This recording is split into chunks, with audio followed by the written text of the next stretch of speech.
Scott Wiley here, the Executive Director of Wisdom International. We're celebrating our 25th anniversary this year. What began as a radio program in a single city has grown into a global ministry now in 16 languages. We're hosting a banquet to celebrate all that the Lord has done, and you're invited. Please visit wisdomonline.org/25. That's wisdomonline.org/25. There's a link in the show notes. And now here's Stephen with today's message from Wisdom for the Heart.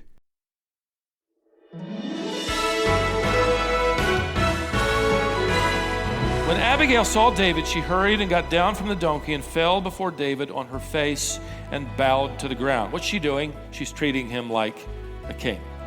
She fell at his feet and said, "Let not my Lord regard this worthless fellow, Nabal, for as his name is, so is he."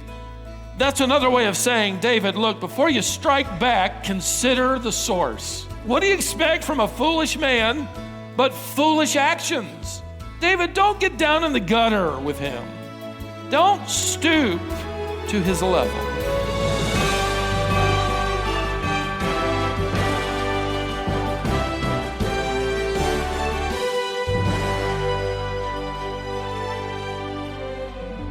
I have been aware as a pastor over these years of many women like Abigail. One woman came to my mind in particular who no longer attends, moved away, but came several years ago. She would be beaten if she attended church without her husband's permission. She had to ask every week. She demonstrated incredible perseverance and insight and patience. In fact, on one occasion, she came up to me and asked for prayer so that she might wisely approach her husband with the request that she attend a woman's special meeting here at church. And I couldn't help but think, she is married to a fool who doesn't know what he has in her. I wonder how many wives today in the evangelical church at large who have to discreetly give money to the Lord. How many women suffer silently because they love the Lord as much as their husband loves his career path or his toys, his games, his stuff. How many women have insight spiritually and their husbands are spiritually blind? They're living out the exhortation of the Apostle Paul, who commended believing women in that early church who were married to unbelieving men or husbands who didn't act as believers, who sanctified their homes and blessed their husbands and their children more than their families could ever realize with their biblical insight and their spiritual dedication and godly commitment. As I read this, I want to tip my hat to every woman who can experience something of what she is experiencing. May your tribe increase. Now, with that as a backdrop, here comes the crisis, verse 4. David heard in the wilderness that Nabal was shearing his sheep. So David sent 10 young men, and David said to the young men, "Go to Carmel and go to Nabal and greet him in my name, and thus you shall greet him. Peace be to you, and peace be to your house, peace be to all that you have. I hear that you have shearers. Now your shepherds have been with us, and we did them no harm, and they missed nothing all the time they were in Carmel. Ask your young men, ask your shepherds, they'll tell you. Therefore, let my young men find favor in your eyes. We've come on a feast day. Please give whatever you have at hand to your servants and to your son, David." Very kindly, tactfully asking him for food. By the way, if you go down to verse 15, one of the servants confirms to Abigail with these interesting words. He says, it's true. We suffered no harm. We didn't miss anything when we were in the fields, as long as we went with them, David's men. They were a wall, verse 16, to us both by night and by day, all the while we were with them keeping the sheep. Here's what's happening. Roving bands of rustlers would steal from flocks and herds. Certainly the Philistines would, making the life of a shepherd all the more dangerous. But not when David and his men were around. They were like a wall. They protected the shepherds of Nabal and the flocks from being stolen. In fact, they didn't take any of them, which reveals some of their character. This isn't blackmail, by the way. David isn't some mafia guy asking, for payment for protection. It would be typical for farmers and ranchers to kind of tip the waiter here, so to speak, to give for those who've provided protection for their shepherds and their flocks. They had performed a wonderful service without being asked, and now it was appropriate. Can you give us some food? Sheep shearing, furthermore, was a time of celebration. David has waited for the most positive moment, the most advantageous moment, when everybody would be feeling generous. The crops are in. The sheep are shorn for Nabal to provide food. Notice his rather shocking reply, verse 10. Nabal answered David's servants, "Who is David? Who is the son of Jesse?" In other words, who does he think he is? This stinging accusation, notice, there are many servants these days who are breaking away from their masters. Oh, those are fighting words right there. Nabal is insinuating that David has rebelled against his master Saul. He's just roaming around the country with these good-for-nothings. Disloyal to the throne, good for nothing. This is a scathing response. Look at verse 11. Shall I take my bread and my water and my meat that I've killed for my shearers and give it to these men who come from I do not know where? You can just hear the bite and the spit. Notice his repeated use of my. This is my bread, my water, my meat, my shearers. It's all about I, me, and mine. He's terribly inflicted with the disease of me. He won't even give bread and water. Do you notice? Nabal effectively says, I don't know where you've come from. Simply another way of saying, you and your men mean absolutely nothing to me. If you took care of my shepherds, well, tough luck. I didn't ask you to. I don't owe you. And I couldn't care less about the lot of you. And by the way, this has political overtones to it. Nabal is denying David the respect of the king-elect. In fact, if you're wondering, well, maybe Nabal had never heard of David. Legitimate question.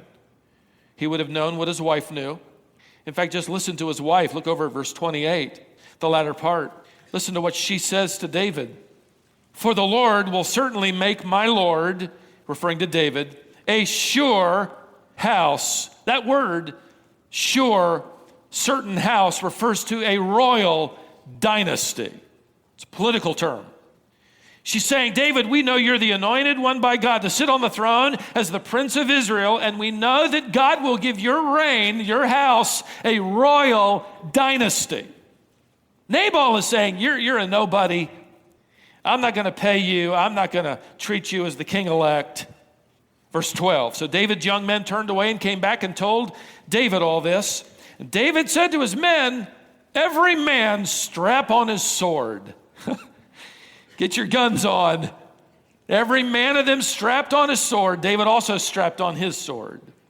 And about 400 men, this is overkill, literally. 400 men went up after David, while 200 remained with the baggage. That is, they stayed back to guard the camp. Now, if you're wondering what David plans on doing, let me eliminate any question. He is not negotiating. He didn't pack a peace pipe in there with his sword. Look down at verse 21. David said, surely in vain have I guarded all that this fellow has in the wilderness, so that nothing was missed of all that belonged to him. And he has returned me evil for good. David, that's not new, is it? The king's been returning evil for your good for years. He says, verse 22, but God do so to the enemies of David, and more also, if by morning I leave so much as one male alive. In other words, David and his men are going to slaughter this fool and all his descendants. Now, David has a right to be angry, but he doesn't have the right to murder anybody. Isn't it interesting that he knew he had no right to take vengeance against Saul? Now he's ready to chop off heads because he doesn't get a dozen sheep and some wineskins as payment for bunking down with Nabal's shepherds and keeping them safe. But don't miss it. David doesn't have a right to murder, but he does have a right to be angry. Be slow to anger. James 1:19 means there are times when you can be angry for the right thing, to the right amount, with the right intention. I wonder if maybe you can identify here with David. Maybe you're still reeling from the fact that you've been recently perhaps cheated. You shook hands. You kept your word. Maybe you even went above and beyond the call of duty. You worked hard. You were faithful. Somebody forgot to pay up or notice or reward. Even worse, your kindness was returned with harshness. Your service was intentionally overlooked. Your motives were misrepresented. Your self-sacrifice has been unrewarded. Maybe you were expecting a promotion or a pay raise or maybe just a compliment or an honest response. Maybe you just tried to do a simple deed and it backfired. You helped an older woman across the street and you got to the other side, she hit you over the head with her umbrella because you walked too fast or something like that. I clipped this news article some time ago. Happened recently. The Denver Post ran it. 2 teenage girls, just on a whim, decided to bake chocolate chip cookies and give them to their neighbors in their neighborhood. If you're living in my neighborhood, that's a wonderful idea. However, after baking the cookies, it was a little late at night, just after 10. They decided to take the cookies only to the houses that had the lights on. They knocked on the door of one home, several houses down. The lights were on. The 49-year-old woman inside didn't answer, but instead called the police. She would then complain that these girls caused her anxiety, and she made a trip to the emergency room. The next day, she sued these 2 young girls and won. They had to pay her $900 fee to cover the emergency room visit. And the woman later told a reporter she hoped the girls had learned their lesson. What lesson? That she's a wacko? That didn't sound very spiritual, did it? In fact, that's not in my notes. For David, the stakes are a lot higher, obviously. It isn't about, cookies, but he is reacting with rage that is now consuming him. He actually has a bad case of the disease of me. I've been insulted. I have been mistreated. I have done right, and I'm being treated wrong. One of the shepherds informs Abigail that David is on the march. Verse 18, then Abigail made haste and took 200 loaves and 2 skins of wine and 5 sheep already prepared and about 30 quarts of parched grain and 100 clusters of raisin and 200 cakes of figs and laid them on donkeys. This is the original catering business, and she is amazing, isn't she? All of that. Verse 19, she said to her young men, go on before me. Behold, I come after you. She did not tell her husband, Nabal. She knows he'd never let her go. He would cut off his nose to spite his face. He's unteachable. Diplomacy and Nabal don't show up in the same sentence. But David is about to commit a crime. In fact, he's about to do something that goes way beyond the crime, and Abigail perceives it all. She's going to deliver a speech as she reaches him eventually, and we'll get into it in just a moment. But it is, I got to tell you ahead of time, it is an incredibly tactful, wise, discerning speech. She's obviously praying as she travels toward the king-elect. Keep in mind, she has to confront him. He's wrong. And as he's marching along, he's muttering under his breath, I watched that worthless man's sheep and his shepherds, and he pays me nothing. He is angry. Stop for just a moment on this path. Think about it. David has passed some really big tests of character so far with flying colors. Attempts on his life don't anger him. His wife is taken away and he isn't embittered. A treacherous, deceptive king cannot stop his composing of what are now best known songs in Israel. He's entrusting it all to God. God, you take care of vindicating my character. You take care of protecting me. I give myself to you. You're my rock. You're my refuge. And now some egotistical sheep herder insults him. That's it. He's ready for murder. He's handled some big tests in life. Now he's stumbling over a lesser test of his character.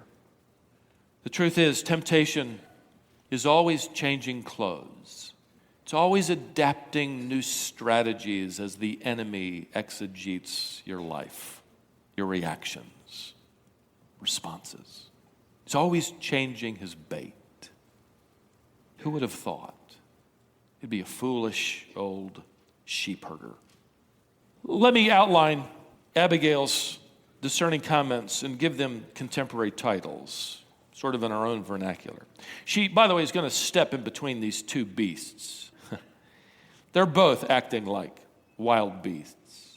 They're both infected with the disease of me. I like to think of this scene as beauty and two beasts here. The first of 5 points in the speech of a lifetime is simply this: don't stoop to a lower level. The first thing she effectively says to David is don't stoop to a lower level. Look at verse 23. When Abigail saw David, she hurried and got down from the donkey and fell before David on her face and bowed to the ground. What's she doing? She's treating him like a king. She fell at his feet and said, "On me alone, my Lord, be the guilt. Please let your servant speak in your ears and hear the words of your servant. Let not my Lord regard this worthless fellow, Nabal, for as his name is, so is he. Nabal is his name, and folly is with him." That's another way of saying, David, look, before you strike back, consider the source. What do you expect from a foolish man but foolish words and foolish actions? Nabal is acting like Nabal. David, don't get down in the gutter with him. Don't stoop to his level. Secondly, Abigail effectively says, don't take matters into your own hands. Verse 26, now then, my Lord, as the Lord lives, and as your soul lives, because the Lord has restrained you from blood guilt and from saving with, note this, your own hand. She's gently reminding him that he's taking matters into his own hands. As if to say, David, this is uncharacteristic of you. From everything I've heard, you have left your past, present, and future in the hands of God. They're already singing your songs. She probably knew some of them by heart. David, don't take matters into your own hands. Thirdly, Abigail says, don't diminish your high calling. I love this reminder, verse 28, please forgive the trespass of your servant, for the Lord will certainly make my Lord a sure house, because my Lord is fighting the battles of the Lord. In other words, David, you're battling the Philistines, and we know you're our champion, and these are the battles of the Lord. You're the protector of the nation. You're acting as a king ought to be acting. So what are you going to do? You got to kill a foolish sheep herder. This isn't a battle of the Lord. Stick to fighting battles in which the Lord is honored. What a great reminder, by the way, for the church. Our battle is spiritual. We fight for the souls of men and women. But we're not fighting for our creature comforts. Our battle isn't for the respect of our culture. No, we're not battling for some kind of conservative resurgence. We're not hoping Jesus will come back because our neighbors don't like us. If you haven't noticed, we are slipping back to the idolatry of Ephesus and the immorality of Corinth and the marginalization of the empire of Rome. What countries around us have been facing, we are beginning to face. The battle that is won by prayer, the battle of the Lord for the church, is the winning and discipling of believers. It's inside out. It is the sound teaching of Scripture. It is the advancement of the gospel. The church isn't to mess around with fools like Nabal. He's simply living up to his name. Do what Nabals do. Don't diminish your calling. For the church, the reminder would be to stay the course and focus on the gospel. Fourthly, Abigail wisely yet rather courageously kind of cuts to the heart of David's sinful intentions by saying, if I can contemporize it, don't play the part of God. Verse 29, if men rise up to pursue you and to seek your life, the life of my Lord shall be bound in the bundle of the living in the care of the Lord your God. And the lives of your enemies he shall sling out as from the hollow of a sling. This is absolutely brilliant. Convicting and encouraging. She uses two expressions here in this text that are loaded with subtle meaning. In their culture, if they were going to go on a journey, they'd take their jewels and they'd wrap them up in a bundle of cloths. Kind of like if you go to a pottery store and you're traveling, or maybe you're at the airport and you buy something that's breakable, they'll wrap it in all that tissue paper because of the journey. That's what they would do with their precious jewels as they go on a journey. She's saying effectively, David, we know you're journeying to the throne and God has you in his bundle. You're one of his precious jewels. God will take care of you. Then she ever so kindly reminds him of his greatest moment, where God's power shone through him so wonderfully, publicly, when he ran at that giant Goliath with his slingshot. Notice here, effectively, she's saying, look, God can take care of all of your enemies in just the same way that he used you with a sling against a giant. What are you doing strapping on a sword? What are you marching against an Israelite for with a sword? Don't play the part of God. Don't stoop to a lower level. Don't take matters into your own hands. Don't diminish your high calling. One more. This is the finale to her amazing speech. Abigail says, David, don't forget your future. Look at verse 30.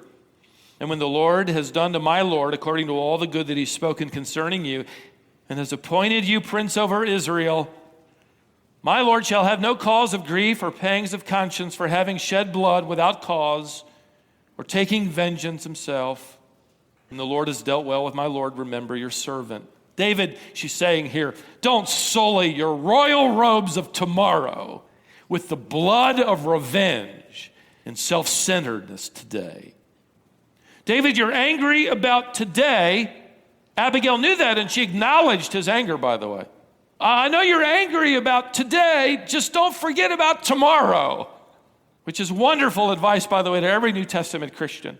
Paul knew he was writing Christians who were being mistreated, defrauded, ignored, marginalized. He writes, don't forget, you shall one day judge angels.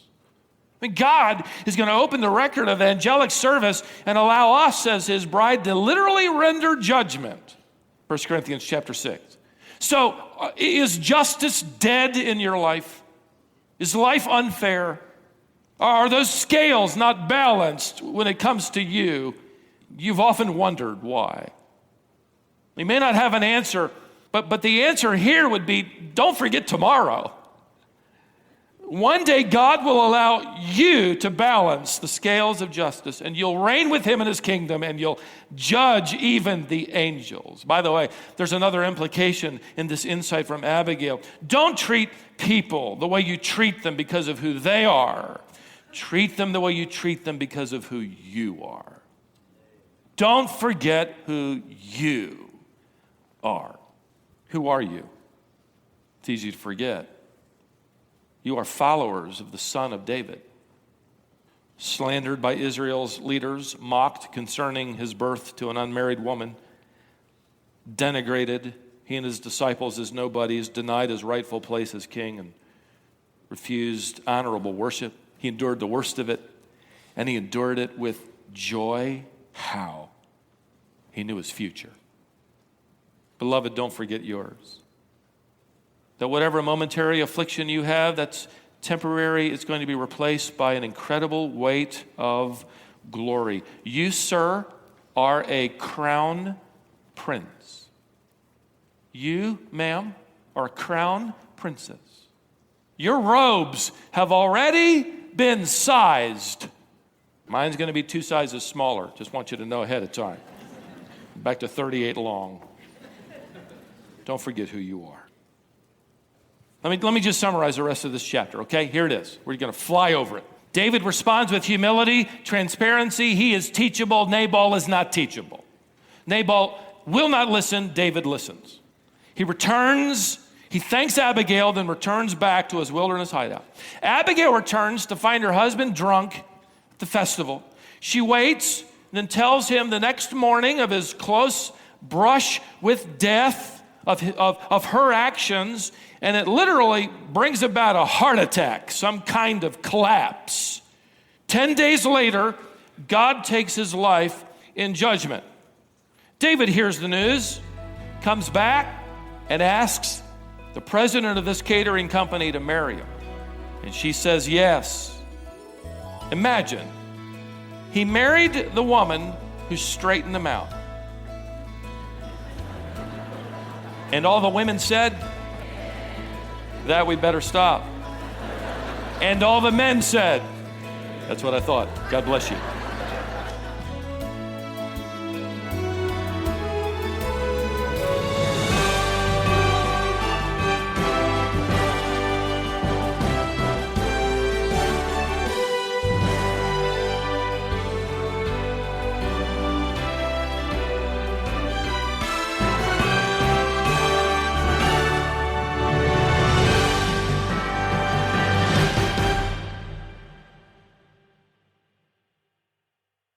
That was Stephen Davey, and this is Wisdom for the Heart, a production of Wisdom International. Learn more at wisdomonline.org.